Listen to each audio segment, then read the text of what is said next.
दोस्तों आज एक वीडियो मेरी नज़रों के सामने से गुजरी। आई एम प्रीटी श्योर आप में से काफ़ी लोग उसको ऑलरेडी देख चुके होंगे, लेकिन अगर नहीं देखी तो एक छोटा सा क्लिप उसका रख रहा हूँ सिर्फ याद दिलाने के लिए कि मैं किस वीडियो की बात करना चाह रहा हूँ। आप लोग उसको देखें और फिर उस बारे में हम बात करते हैं। Ali, what are you doing here today? I come to meet my friend here. You come to meet your friend? Meet friend, yeah. How old's your friend? How old is your friend? She said 23. How old is your friend? 23, I think. No, not 23, I think. Take 10 years off. How old's your friend? There is nothing you could possibly do. Only one chance. There is no. There's only Only one one chance. chance. What? Oh, because it's only one child you've damaged. We know there's more. Are you saying Allah? He's a girl, yeah. Are you saying Allah? Yes. What do you think he's going to think about what you've done? Please forgive me. Are you really? My brother, Are you really asking? Are you really asking for your God's help right now? Are you really asking for your God's help right now? You wasn't thinking about your God. Shut up. You wasn't. Excuse me. Shut up. Shut up. Listen. I don't go to police station before.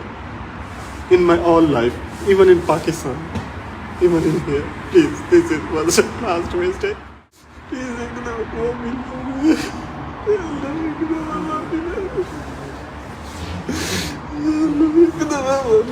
मेरे वाले कंगुड़ी करना एक दफा only one time please. Do you understand what my colleague just said to you? So, bring me down. Well, use it there. Cheers.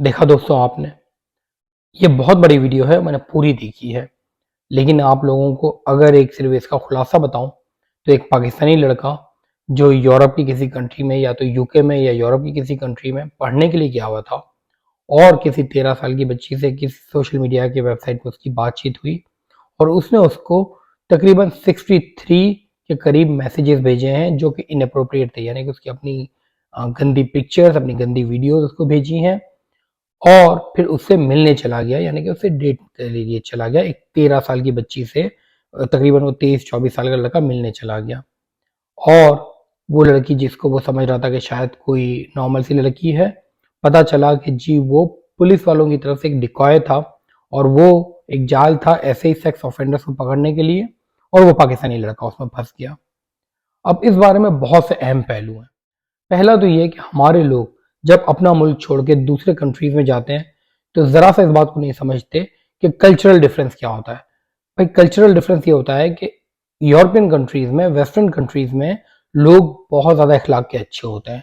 वो हर एक को बिलावजह smiley face देते हैं, वो हर एक से हंस के बात करते हैं, ये उनका अखलाक है। ये पाकिस्तान नहीं है, इंडिया नहीं है कि हर कोई ग्रम्पी फेस बना के घूम रहा है, हर कोई बेकार की अननेसेसरी स्ट्रेस में है।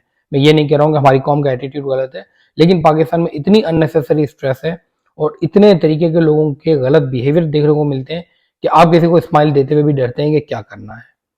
ये लड़का समझा नहीं होगा कि जी यहाँ पे अगर कोई आपसे हंस के बात कर रहा है या कोई कुछ और तरीके से आपसे दोस्ती बढ़ा रहा है तो उसका क्या मतलब है। हमारे जहनों में वही एक खन्नास जो भरा हुआ है ना, वही हम बाहर मुल्कों में भी जाके निकालते हैं। यह है पहली बात। दूसरी बात, मैंने देखा कि सोशल मीडिया पे कुछ लोग आर्ग्यू कर रहे हैं कि ये पाकिस्तानी नहीं है, इंडियन है। कुछ कह रहे हैं इंडियन नहीं है, बांग्लादेशी है, कोई कह रहा है कहीं और का है। पहली बात तो ये है कि उस वीडियो में ही पता चल रहा है कि उसने खुद अपने मुंह से कहा कि वो पाकिस्तानी है। मैं खुद पाकिस्तानी हूँ, मुझे बताते हुए अच्छा नहीं लग रहा, लेकिन जो सच है सो है। उसकी जगह कोई इंडियन, कोई बांग्लादेशी भी हो सकता था। अनफॉर्चुनेटली वो लड़का पाकिस्तानी था। पहली बात तो ये सब क्लियर कर लें। दूसरा, मैंने एक और टिकटॉकर की वीडियो देखी जो ये कह रहा है कि दोस्तों ये जो लड़का पकड़ा गया, ये पुलिस ने एक जाल बिछाया था और वो देसियों को पकड़ना चाहते हैं क्योंकि देसी उनको बुरे लगते हैं और वो चाहते हैं कि ये हमारे मुल्कों में ना आए और हमारी जॉबें ना खाएं। पहली बात तो ये यार कि इस काबिल तो बन जाए कि जाके बाहर मुल्कों में किसी की जॉब खाए। दूसरी बात ये कि अगर वो ऐसा कर भी रहे, देसियों के खिलाफ मुहाज है भी और वो लोग उनके खिलाफ कर भी रहे हैं कुछ, तो खुदा के बंदों आपको ये हरकतें करने की जरूरत क्या है। आप यूरोपियन कंट्रीज में, वेस्टर्न कंट्रीज में पढ़ने जा रहे हैं या ये हरकतें करने जा रहे हैं। आपको बाहर मुल्कों में जाके भी ये लगता है कि आपने वहां पे भी चकलाबाजियां ही करनी है। ये तरीके कार है आपका। यार ये क्या डिफेंड करने का तरीका हुआ। हमारे यहाँ खुदा की कसम लोग ऐसी ऐसी बातों पे डिफेंड करने आ जाते हैं। मुझे उस टिकटॉकर की वीडियो शायद स्टिच करनी चाहिए थी, लेकिन मैं नहीं चाह रहा था कि क्योंकि ना मेरा कंटेंट कोई इस तरीके का है कि मैं ये फड्डेबाजियां करके अपने व्यूअर्स बढ़ाऊं, ना मेरे तरीकेकार ये है। तो खैर उन टिकटॉकर साहब ने ये बोल दिया कि जी ये है, और लोग आ गए हाँ ये लोग पकड़ते हैं, ये लोग हमारे साथ गलत करते हैं। आप खुद अपने साथ गलत कर रहे हैं। अगर आपको खुद अपनी रिस्पेक्ट नहीं करनी आती तो कोई और क्या रिस्पेक्ट करेगा। तीसरी बात, ये पाकिस्तान इंडिया नहीं है जहां पे इंडिया में जिस तरह दिल्ली का केस हो गया था और उन 5 लोगों को कोई खास तरीके की सजा नहीं हुई, या हुई भी तो ऐसी नहीं हुई कि जो कि इबरतनाक हो। या ये पाकिस्तान नहीं है जहां पे वो जैनब बेचारी लड़की के साथ जैसे इमरान अली बंदे ने कर दिया था। अब ये हमारे ही मुल्कों में होता है, और ये तो एक किस्सा था जो कि इमरान अली का पकड़ा गया था, जैनब वाला। इसके बाद कितने ऐसी वीडियोस और कितने ऐसे वाकये सरफेस हुए हैं जो कि आज तक सरफेस ही नहीं हुए। हमारे यहाँ क्योंकि हम लोग इन चीज़ों को सीरियसली लेते नहीं है, तो लोग अंधेरे में ये हरकतें करते रहते हैं। वेस्टर्न कंट्रीज में इन चीज़ों को बहुत सीरियसली लिया जाता है। अगर आप किसी की एज लेवल के नहीं है तो आप उसके साथ किसी भी तरह का रिलेशन नहीं रख सकते, दोस्ती तक नहीं रख सकते। इंटरनेट पर सर्च करें, हजारों ऐसी वीडियोस मिलेंगी जिसपे इन्होंने देसियों को पकड़ा है, और वो देसी इसलिए नहीं गए कि वो कोई बहुत शरीफ ज़्यादा थे और इस चीज़ों में पकड़े गए। वो ऑलरेडी ऐसी हरकतों के लिए किसी ना किसी को ढूंढ रहे थे, और उनकी किस्मत के भाई उनको कोई डिकॉय मिल गया। तो भाई आप जब एक अच्छी कंट्री में जा रहे हैं, आपको अच्छा बनने का मौका मिल रहा है, तो ये गलत हरकतें करनी क्यों है। खुद अपने आप को सुधारना चाहिए, रादर देन कि किसी और के ऊपर कहना चाहिए कि हमारे पीछे पड़े हुए हैं। ये जो कंट्रीज में इन चीज़ों को स्ट्रिक्टली फॉलो भी किया जाता है, वो लोग सिर्फ देसियों को टारगेट नहीं कर रहे होते, वो लोग हर चाइल्ड मोलेस्टर को टारगेट कर रहे होते हैं, चाहे वो उनकी कंट्री का हो या चाहे वो कोई इमिग्रेंट आया हुआ हो। इमिग्रेंट पर उनको ज्यादा गुस्सा इसलिए आता है और ज्यादा सख्त इसलिए होते हैं कि वो किसी को इज्जत देके अपने मुल्क में बुला रहे होते हैं, पढ़ने के लिए, काम करने के लिए। और हम लोग जाके ये हरकतें करते हैं कि उन्हीं की फैमिलीज के बच्चों के साथ ये गलत हरकतें करते हुए हम पाए जाते हैं। तो कहां से, अगर आपके मुल्क में होगा, अगर आपकी बेटी या आपके बेटे के साथ ये होगा, तो क्या आप बर्दाश्त कर पाएंगे? आप नहीं कर पाएंगे। तो फिर आप कैसे एक्सपेक्ट कर रहे हैं कि वेस्टर्न कंट्रीज वाले ये चीजें बर्दाश्त करें? वेस्टर्न कंट्रीज में, हमारे मुल्कों में ये नहीं होता। हमारे यहाँ तो बच्चा जब हमें दिख जाता है ना किसी का, तो हम फौरन सर पे हाथ रख के चुम्मियां देना शुरू, गले लगाना शुरू।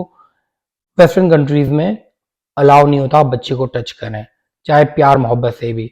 आप किसी के बच्चे से बात भी करते हैं तो अडल्ट की सुपरविजन में बात करते हैं। यहाँ पे इन चीज़ों को बहुत सीरियसली लिया जाता है, क्योंकि जब हम लोग इन चीज़ों को सीरियसली नहीं लेते, इसी वजह से हमारे माशरे में गलत किस्म के लोग पैदा होते हैं जो बच्चों को बहुत ज़्यादा एक्सप्लॉइट करते हैं। अब मैं इस मामलों की डिटेल में नहीं जाना चाह रहा, डिटेल में जाएं तो यकीन करें ऐसी ऐसी बातें खुलने में आती हैं और यकीन नहीं आता कि हमारे ईमान की क्या हालत है। खैर, ये वीडियो मेरी नज़रों के सामने से गुजरी तो सोचा आप लोगों से शेयर करूं और कुछ अपने भी ख्यालात इस बारे में बताऊं कि मेरे दिल में भी यकीन करें, जिस तरह उन पुलिस वालों ने ज़रा भी रियायत नहीं की उस लड़के के लिए, मेरे भी जहन में कोई रियायत नहीं थी, यकीन करें।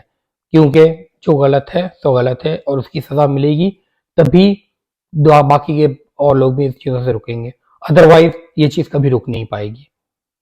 अफसोस के साथ इस वीडियो को यहीं ख़त्म करते हैं। अस्सलाम वालेकुम।